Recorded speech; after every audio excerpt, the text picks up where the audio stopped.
것을 믿사옵나이다. 아멘. 누가복음 3장 1절에서 6절까지의 말씀입니다. 누가복음 3장 1절에서 6절까지의 말씀.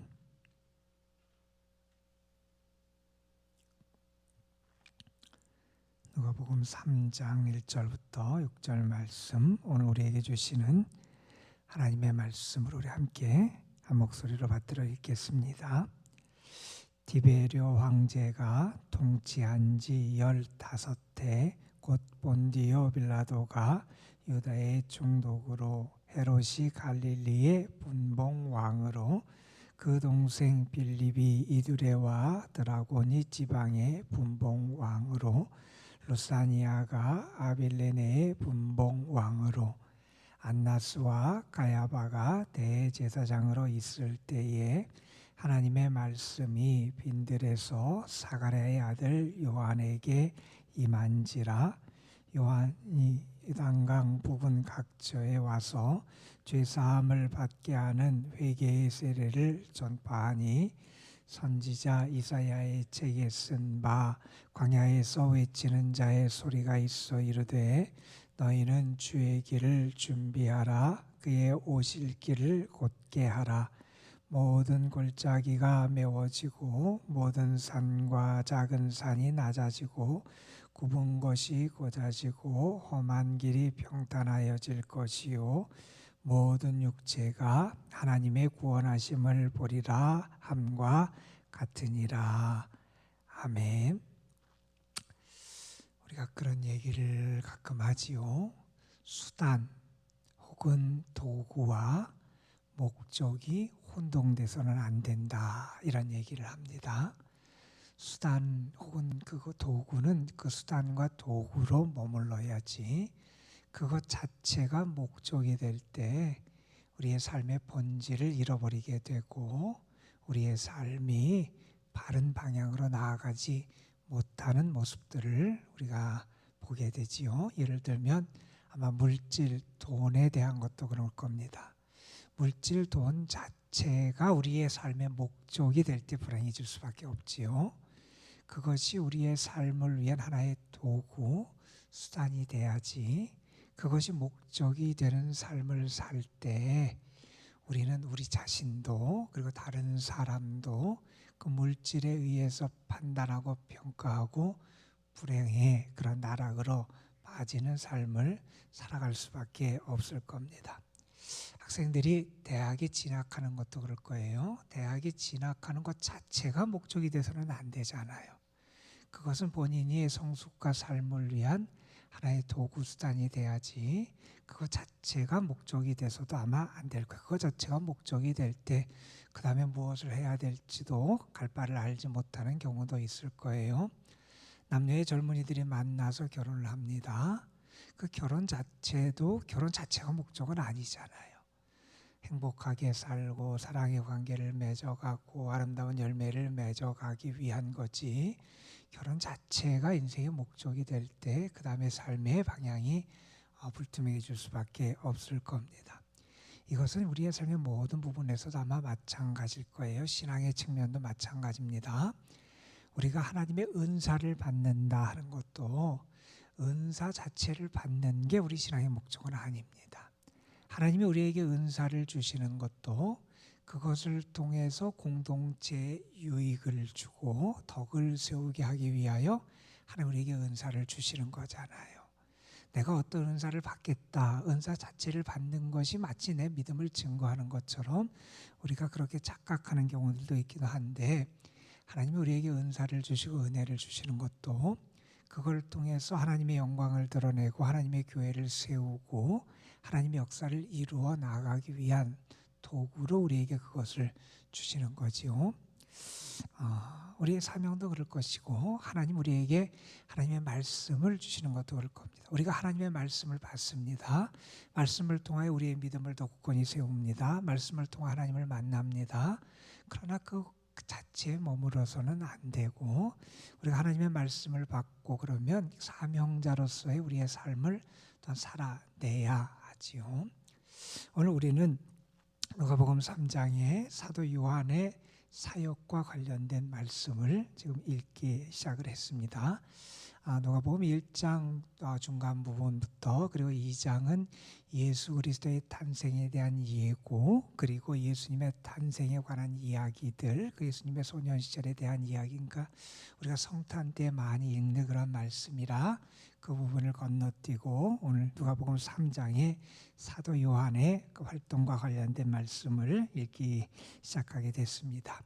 여기 보면 이 당시에 세계사의 상황이 어떤 상황 속에 있었는지 시기를 알려주는 역사적인 언급이 여기 등장을 하게 되지요.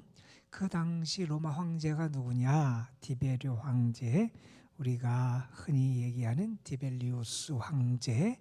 그 황제 때가 그 황제 15년 차 때 세례 요한이 활동하기 시작했다 그러는 거죠. 이 디벨리우스 황제가 그렇게 즉위했던 기간이 주후 20 그때가 15년이면 대략적으로 주 27년 혹은 28년 그 경이다. 우리가 이렇게 짐작을 하게 됩니다. 그때 유다 총독이 누구였냐? 본디오 빌라도, 우리가 잘 아는 빌라도가 유대의 총독을 하고 있던 때고, 갈릴리 지방의 분봉왕으로 헤롯, 이것은 헤롯 대왕의 아들 가운데 한 사람이죠. 헤롯 안티바스라고 하는 사람이 갈릴리 지방의 분봉왕으로 그의 빌립, 그의 동생 빌립, 그 다음에 또 루사니아 뭐 이런 사람들이 분봉왕으로 있던 그 시기에 세례 요한이 활동을 시작하게 됐다라고 하는 역사적인 시기 언급을 합니다. 이것은 물론 우리에게 이 세례 요한의 활동 자체가 역사적인 분명한 시점이 있는 그러한 역사적인 신뢰성이 있다라고 하는 것을 우리에게 보여주는 언급이기도 하고요. 뿐만 아니라 이 하나님의 이런 모든 구속의 역사, 구원의 역사는 그냥 세계사의 한 변방, 이름 모를 변방에서 일어났던 그러한 하나의 그냥 사소한 흐름이 아니라 이 세계사의 흐름 그 중심에 있었던 그러한 사건임을 우리에게 보여주는 그러한 내용이기도 합니다. 자, 2절에 보면 그 당시 대제사장이 누구였는지의 언급도 있지요. 안나스, 가야바가 당시 대제사장이었다. 뭐 이런 언급도 있어요. 대제사장이 동시에 두 사람일 수는 없습니다. 우리가 이렇게 기록을 찾아보면 여기에 등장하는 안나스가 이 대제사장직을 감당했던 시기가 주 6년에서 15년까지 이 안나스가 대제사장직을 감당했고요. 그 다음에 이스마일이라는 사람이 잠깐 동안 1년이 안 되는 기간 대제사장직을 감당하게 됩니다.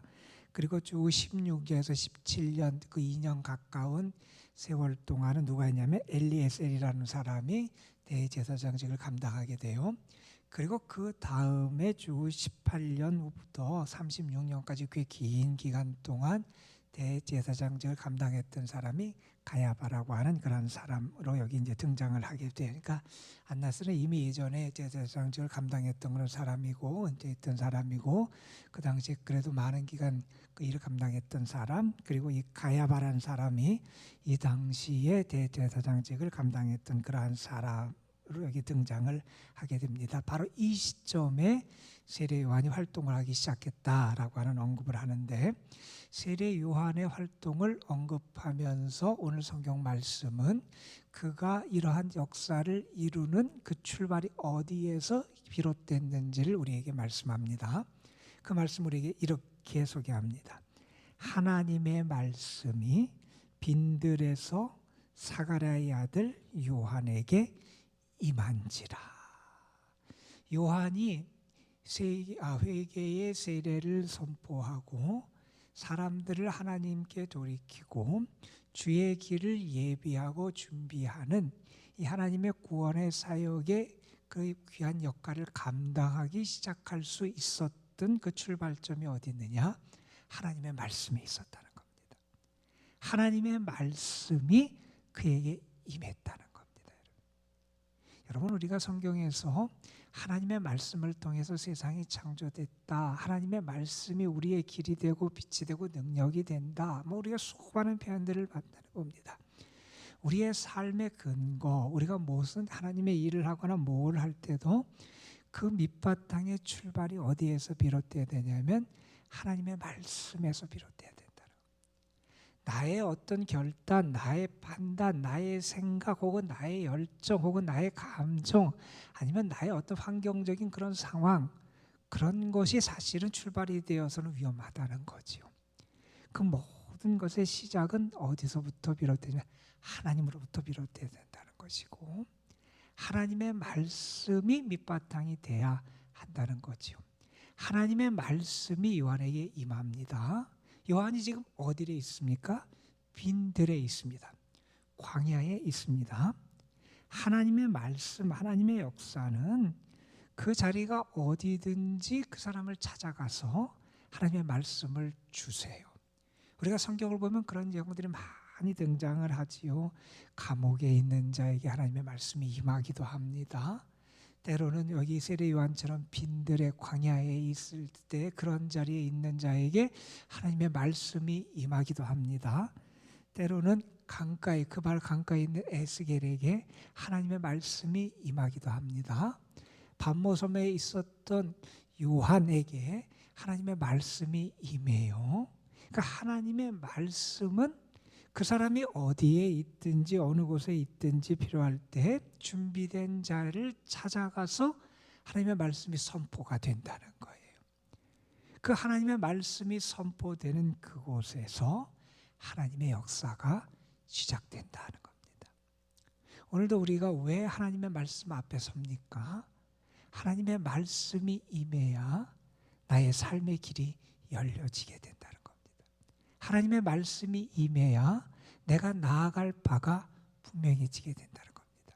하나님의 말씀이 임해야 내가 어떻게 하나님을 위하여 살아갈지가 분명해지게 됩니다. 하나님의 말씀이 우리 가운데 임한다라고 하는 거, 그것은 큰 은혜요 축복이 아닐 수가 없다는 겁니다. 오늘 하나님 앞에 나온 여러분에게, 그리고 함께 하나님을 바라보는 여러분에게 저는 무엇보다도 먼저 하나님의 말씀이 여러분에게 임하는 그러한 복이 있기를 간절히 소망합니다. 여러분, 하나님의 말씀이 요한에게 임했어요. 말씀이 임하니 그의 사역이 분명해지는 겁니다. 무엇을 할지가 분명해지는 겁니다. 무엇을 선포해야 될지가 분명한 겁니다. 하나님의 말씀이 그의 삶과 그의 사명을 이끌어가게 되더라 하는 겁니다. 자, 그런 다음에 그 하늘의 하나님으로부터 시작된 이 하나님의 말씀으로부터 시작된 요한의 사역의 모습을 우리 3절부터 오늘 우리가 읽은 6절 말씀에 보면 한 예언자의 삶의 모습으로 우리에게 소개를 해요. 그래서 그가 사람들에게 회개의 세례를 선포하고 이사야의 말씀을 인용하면서 주의 길을 예비하는 사역을 감당하는 그러한 일로 그의 사역의 모습이 우리에게 등장하게 됩니다. 근데 여러분 한번 잘 생각해 보세요. 세례 요한이 지금 선포했던 게 뭔지를 한번 보세요. 내일 우리가 읽을 세례 요한의 설교의 말씀에서도 세례 요한은 사람들이 아주 강력하게 회개의 그런 촉구를 해요. 그런데 그 회개의 세례를 선포하는 그 이유를 뭐라고 말하냐면 죄 사함을 받게 하는, 이런 표현이 등장해요. 죄의 용서함을 받게 하기 위하여 하나님 앞에 회개하게 하는 그런 세례를 선포했다. 이런 이야기를 우리에게 하지요. 여러분, 이 당시에 지금 이 팔레스틴 땅, 유대 땅, 유대인들에게 있어서, 그 사람들에게 있어서 죄 사함을 받는 길이 무엇이었습니까? 한번 생각해 보세요. 그들에게 죄 사함을 받는 길은 하나님 앞에 희생 제사를 드리는 거였어요. 희생 제사를 통해서 그들이 죄 사함을 받는 것이 그들이 죄 사함을 받는 길이고, 그들은 그런 것들을 행했어요. 그런데 하나님께서 세례 요한에게 어떤 사역을 감당하게 하냐면 죄 사함을 받게 하는 회개의 세례를 전파하게 하세요. 이 말은 달리 말한다면 이렇게 말할 수 있을 거예요. 당시 유대인들이 성전에서 드리던 희생 제사, 그것이 정말 하나님 앞에 돌아가게 하는, 죄 사함을 받게 하는 그러한 역할을 감당하고 있었냐 하는 것을 우리에게 생각하게 한다는 겁니다. 그들은 하나님 앞에 나가서 내가 이러한 제사를 드리면 하나님 나를 용서해 줄 거라고 생각했다는 거예요. 그러면서 내가 용서를 받았다고 확신했을지 모릅니다. 그러나 하나님께서 보시기에 그들은 하나님께 돌이킨 사람들이 아니었다는 거예요. 참된 회개가 그들에게 없었다는 거예요. 그래서 하나님께서는 이 세례 요한을 통해서 하나님께 돌아가는 참된 회개, 다시 말해서 죄사함을 받게 하는 회개를 지금 그에게 선포하게 하고 계시다 하는 겁니다. 여러분. 이것은 우리가 우리의 신앙생활의 모습에서 우리가 늘 깨어 살펴봐야 될 그런 모습 가운데 하나예요. 우리가 당연하게 여기며 그냥 익숙하게 하는 신앙의 행위들이나 모습들이 정말 나의 마음이 담기고 그것이 하나님 보시기에 참된 믿음의 역사와 능력이 나타나는 신앙의 모습들이 되고 있는가 하는 것을 우리가 살펴볼 수 있어야 한다는 겁니다. 나는 무언가를 한다고 해요. 내 마음에 따라서는, 내 생각은 그러면 된 것처럼 생각할 수도 있을 거예요. 그런데 과연 그것이 하나님 보시기에 합당하고 하나님이 받으시고 하나님이 원하시고 하나님이 기뻐하시고 하나님 우리 중심을 보시는 그 하나님께 합당한 거였냐 하는 걸 생각해 봐야 된다는 거예요. 여러분, 당시에 많은 사람들이 금식을 했어요. 유대인들이 날을 정해놓고 금식을 해요. 금식하는 행위 얼마나 귀합니까? 자기를 절제하는 거예요, 여러분. 쉽지 않은 거예요. 그런데 주님이 보실 때는 그들의 금식은 하나님을 위한 금식이 아니라는 거예요. 하나님께서 받으시는 금식이 아니라는 거예요. 그들이 다른 사람을 위해서 구제해요.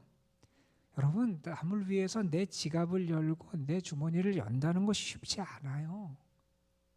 쉽지 않은 일입니다, 여러분. 그런데 사람들이 그렇게 구제를 해요. 나눠요. 참 귀하고 아름다운 모습이에요.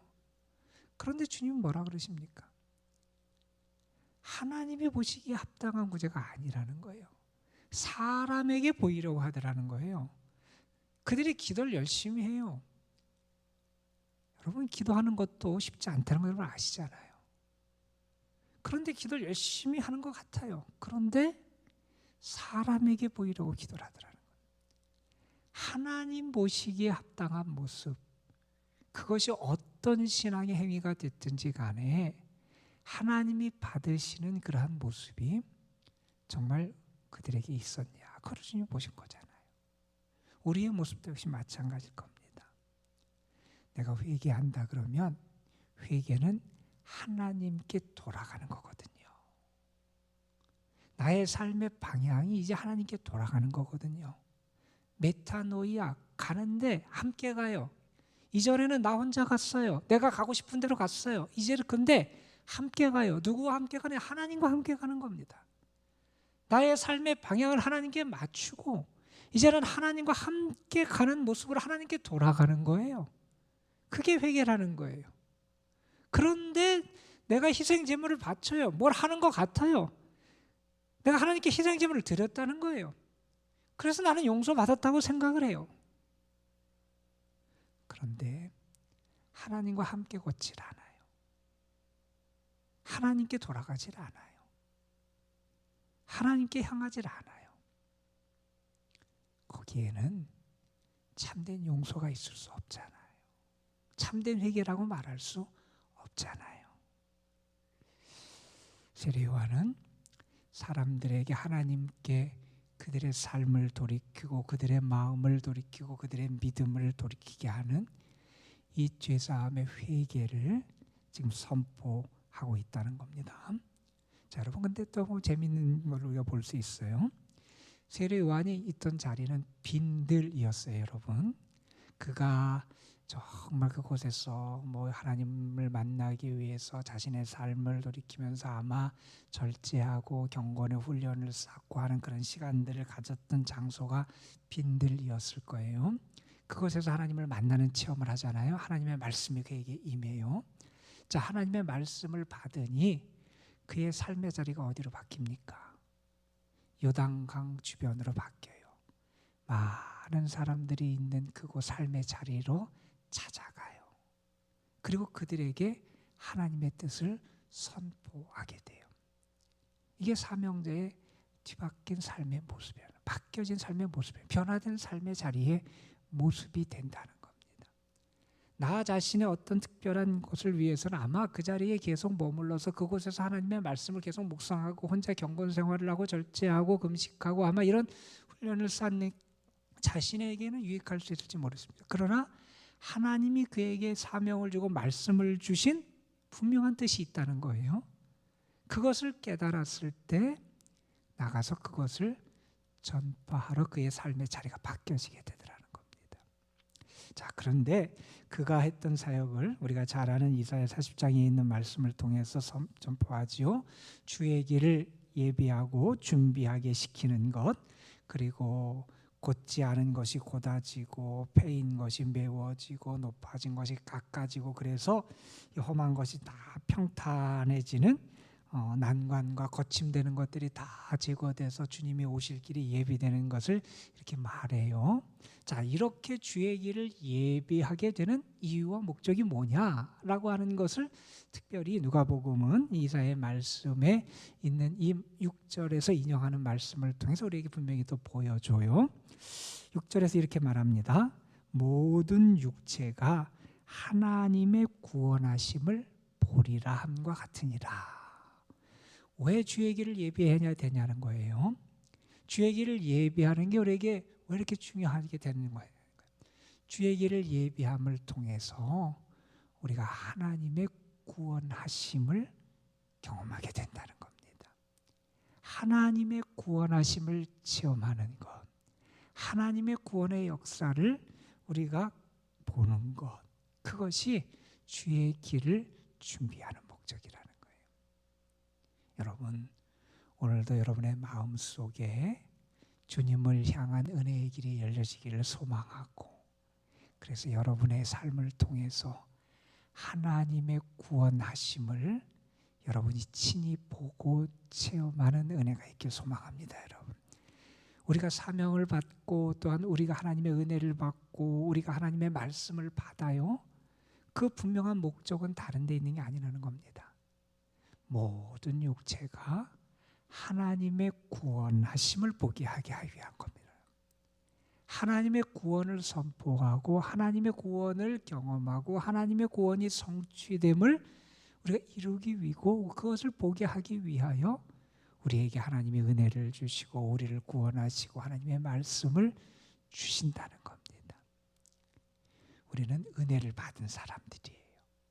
구원의 은총을 받은 사람이고 구원의 축복을 받은 사람이고 때로 하나님께서 우리에게 주시는 많은 이러저러한 은사, 카리스마 그것도 받은 사람이고 우리는 하나님의 말씀을 받은 사람들이에요. 그것은 분명한 하나님이 우리에게 원하시는 그 목적과 뜻을 위하여 쓰임받아야 한다는 겁니다.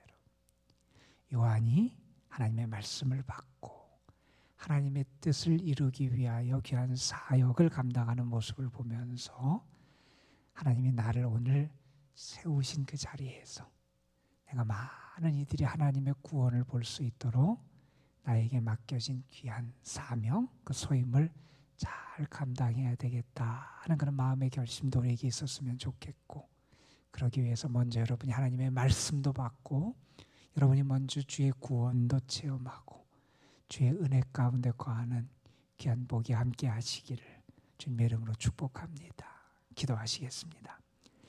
아버지 하나님, 세례 요한의 활동의 모습을 우리에게 소개하는 말씀, 그가 하나님의 말씀을 빈들에서 받고, 그래서 하나님의 말씀이 그에게 임한 이후에 사람들에게 죄사함을 받게 하는 참 회개의 그 역사를 이루기 위한 그런 세례를 전파하는 말씀, 그리고 그의 사역의 모습을 이사야의 예언의 말씀을 통하여 조명해 주는 말씀을 우리가 함께 살펴봤습니다.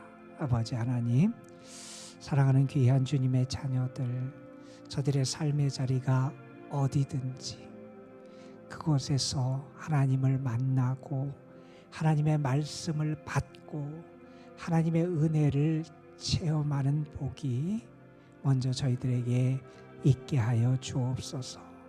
하나님을 만난 다음에 우리의 인생길을 걸어가게 하시고 하나님의 말씀을 받고 내가 할 바를 행할 수 있게 하여 주시고 하나님의 다스림을 받은 다음에 내가 세상에서 걸어가야 할 바를 길을 걸어가는 저희들이 되게 하여 주옵소서.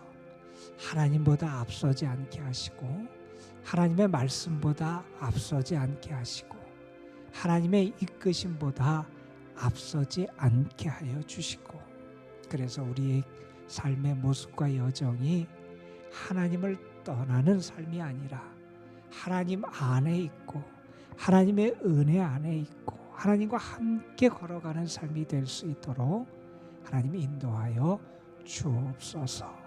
우리의 모든 신앙의 모습들, 우리가 살아가는 모든 모습이 주님께 합당한 모습이 되기를 소망합니다. 나의 생각, 나의 가치, 나의 판단 혹은 세상이 기준이 아니라 주님이 보시기에 합당한 모습, 주님이 보시기에 받을 만한 삶, 주님이 보시고 기뻐하실 만한 모습이 될 수 있도록 오늘도 우리의 삶과 믿음을 주께서 도우시고 깨우쳐 주시고 성령의 감동으로 인도하여 주옵시며, 그래서 우리 자신도 그리고 우리의 삶을 통해서 또한 우리가 하나님께 받은 바 사명의 모든 것을 감당함을 통하여 우리 주변에 있는 모든 사람이 하나님의 구원하심을 보고 하나님을 바라보고 하나님의 은총을 체험하는 귀한 역사가 나타나게 하여 주옵소서. 이 시간도 우리가 하나님 앞에 나와 우리 자신을 맡깁니다. 우리의 가정, 삶, 자녀, 손들을 다 하나님 앞에 맡깁니다. 하나님, 우리의 가정에서 하나님의 구원이 나타나게 하시고 우리의 모든 자녀, 손들, 식구들이 하나님의 구원하심을 경험하게 하여 주시고 하나님 안에 살아가는 기쁨을 누리게 하여 주옵소서. 오늘도 특별히 연로하신 분들, 병약하고 병중에 있는 분들, 이런저런 어려움 가운데 고통당하고 아파하는 영혼들 다 하나님께 맡깁니다. 특별한 하나님의 사랑과 긍휼이 필요한 자들에게 하나님 은혜를 더하여 주시고 주의 능력으로 저들을 붙잡으시고 도와 주옵소서. 이 시간도 우리가 기도할 때 성령께서 우리와 함께 하시고 역사해 주실 줄 믿사옵고 우리 구주 예수 그리스도의 이름으로 기도드리옵나이다. 아멘. 하나님, 오늘도 우리의 삶을 통하여